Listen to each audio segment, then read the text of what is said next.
Fazer um breve histórico, muito breve, para depois a gente poder debater a situação da universidade hoje.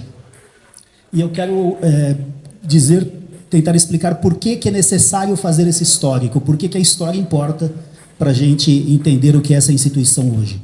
É porque muitas das marcas da sua origem, elas são presentes, né, na nossa vida atual aqui na universidade.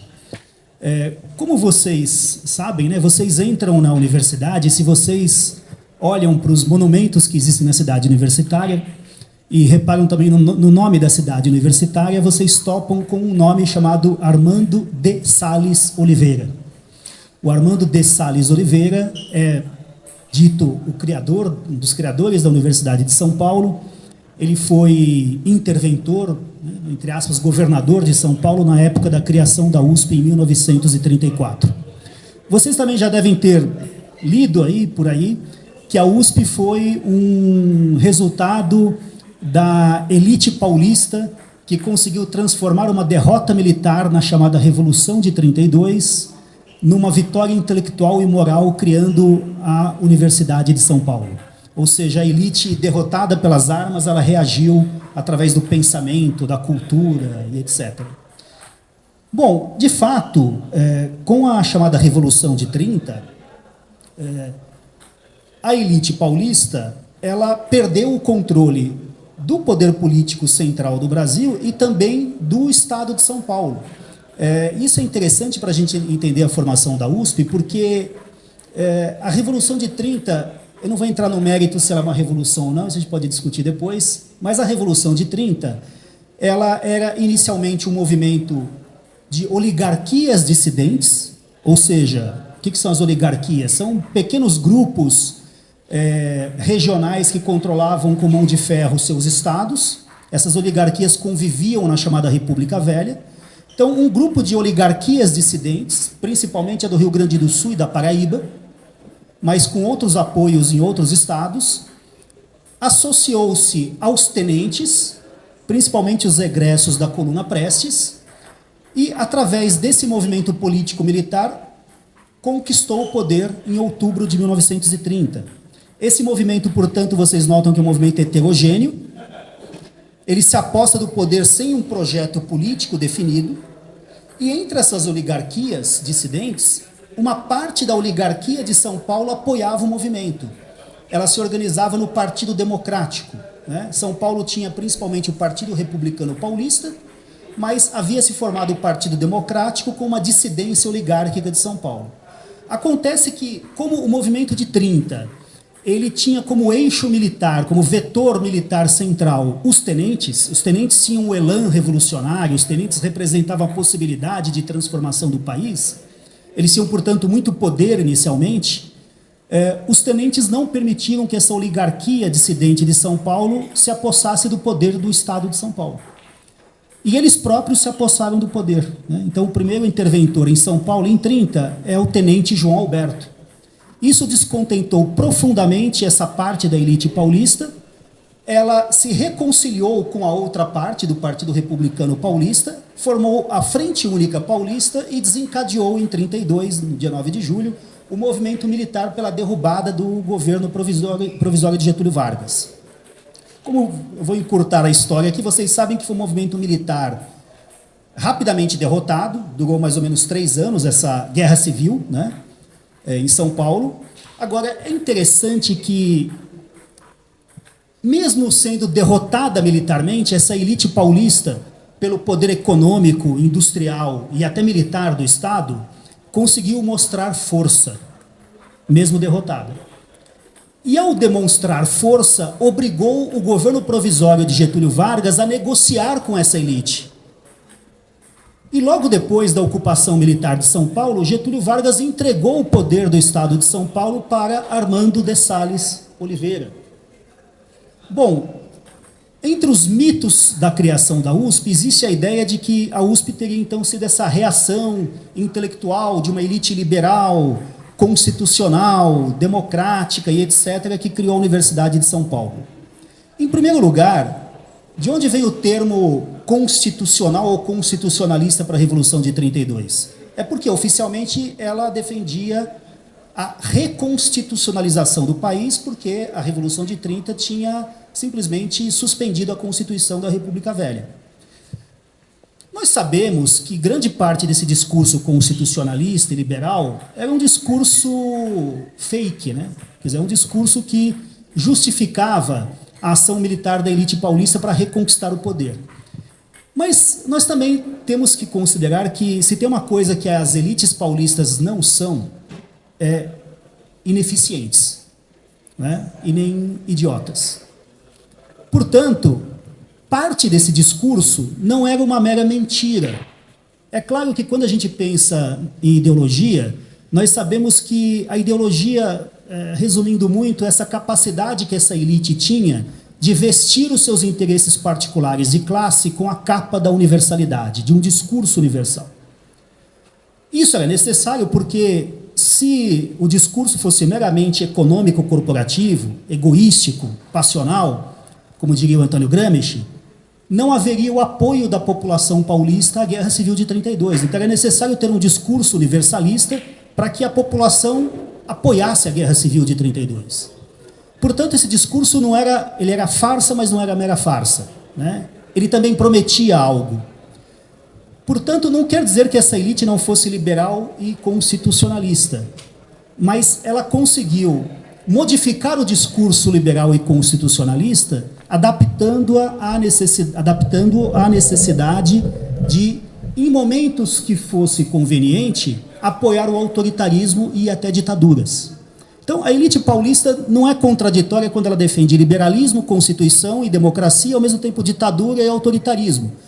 Porque logo depois de 32, quando ela retoma o poder em São Paulo, ela apoia todo tipo de repressão às greves em São Paulo, ela é a principal defensora do discurso anticomunista, que depois vai justificar o golpe de 37 que instaura o Estado Novo.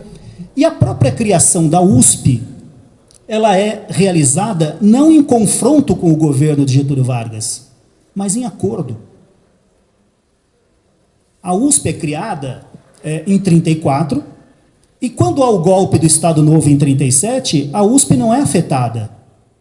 Houve outras instituições superiores que foram, para usar um termo hoje do empresariado, descontinuadas, né? E depois voltaram. Não foi o caso da USP. A USP continuou a sua trajetória durante o Estado Novo. Também na formação da Universidade de São Paulo, nós notamos que elementos que ainda são visíveis, até no espaço físico que nós aqui habitamos, né, na universidade, já estavam dados lá na sua origem. Por exemplo, vocês entram na Universidade de São Paulo e na entrada existe uma academia de polícia. É muito estranho que haja uma academia de polícia numa universidade. Mas a academia de polícia já era prevista na década de 40 como uma instituição auxiliar da Universidade de São Paulo. Também acordos com militares foram feitos na década de 40 para auxiliar o esforço de guerra. Bom, nós temos ainda hoje aqui o IPEM, que é uma instituição militar, é de pesquisa, mas é militar. Então, essa associação, né, com forças policiais e militares estavam lá na formação da USP. Associação com capital estrangeiro também já está na formação da USP. Agora, vejam, a Universidade de São Paulo também foi criada a partir de um núcleo básico que essa elite paulista definiu, que seria um núcleo de formação das elites meritocráticas que deveriam dirigir o país. Esse núcleo fundador era a Faculdade de Filosofia, Ciências e Letras. E a ideia de criar uma cidade universitária, já na década de 40, era para dar um lugar central na geografia da cidade universitária para essa instituição que seria nucleadora da universidade. Mas, vejam, a Faculdade de Filosofia, Ciências e Letras não é a Faculdade de Filosofia, Letras e Ciências Humanas. Quer dizer, existe uma continuidade organizacional. A Faculdade de Filosofia, ela herdou todo o patrimônio, inclusive intelectual, das faculdades que depois se formaram a partir dela, mas ela não é a faculdade original de Filosofia, Ciências e Letras, né? Além disso, além dessa amputação que ela sofreu, né, ao longo do tempo, a Faculdade de Filosofia ela, embora tivesse oficialmente essa missão de criar as elites desinteressadas, que seriam recrutadas pelo mérito para dirigir o país, portanto, seria uma elite de liberais profissionais, como diz o autor que a gente cita no nosso artigo, né, o professor Franklin Leopoldo e Silva, e não profissionais liberais, né, liberais, não profissionais liberais. Ela deveria ser desinteressada, ter um ensino desinteressado. Apesar disso, ela nunca teve poder, de fato, nessa instituição. Porque, como ensinou o Florestan Fernandes, a Universidade de São Paulo é uma universidade conglomerada, né? Porque ela foi formada, isso não é um detalhe de só menos importância, vocês já vão ver, ela foi formada por escolas, entre aspas, tradicionais pré-existentes, e que ingressam na Universidade de São Paulo mantendo não só a tradição, mas muito poder. É o caso da Escola Politécnica, é o caso da Faculdade de Medicina e da Faculdade de Direito. Também tinha odontologia, havia outras anteriores, mas essas três eram as principais. Essas faculdades, elas, segundo o Florestan Fernandes, solaparam, deturparam e impediram que a Universidade de São Paulo se transformasse de fato numa universidade. Sabotaram o projeto da Universidade de São Paulo, mesmo aquele projeto liberal restrito que eu citei para vocês. Ora, quando eu digo isso, eu não estou criticando as pessoas dessas instituições. Principalmente não estou criticando os estudantes e até mesmo boa parte dos professores. Porque essas escolas ditas tradicionais, elas são governadas de forma autocrática, como a própria USP é. Um exemplo disso, que o Florestan nos dá, é que essas escolas, por exemplo, a Faculdade de Direito, a de Medicina, elas fizeram listas para entregar, durante a ditadura, os alunos e professores que eram considerados subversivos. Elas próprias fizeram um serviço interno de repressão, assim como a reitoria da USP fez de um modo geral. Portanto, essas escolas já tinham elas já funcionavam no seu microcosmo como um modelo para o funcionamento da universidade como um todo. Não é à toa que a gente coloca no artigo, eu e a Rosa escrevemos um artigo, né, sobre uma crítica à trajetória da USP. Nós colocamos no artigo o fato de que os primeiros reitores, quase a maioria deles, veio dessas escolas tradicionais. E nenhum jamais veio da Faculdade de Filosofia, Ciências e Letras, e nem depois da FEFELESH. Essas escolas funcionam de forma autocrática como a USP funciona. E como é que a USP funciona? A USP é uma espécie de monarquia, né? Porque o reitor tem um poder de monarca, ele é eleito por um círculo restrito, e ele governa autoritariamente através do conselho universitário, que também é um conselho restrito de pessoas escolhidas para auxiliarem o reitor monarca. Porque não existe sufrágio universal, não existe votação democrática, não existe representação democrática na Universidade de São Paulo, como não existe também nas faculdades, nas unidades. Se vocês quiserem uma comparação, é mais ou menos como o Vaticano, né? O Papa é um monarca, e aquela é uma monarquia eletiva, né? O Papa é eleito pelo colégio cardinalício.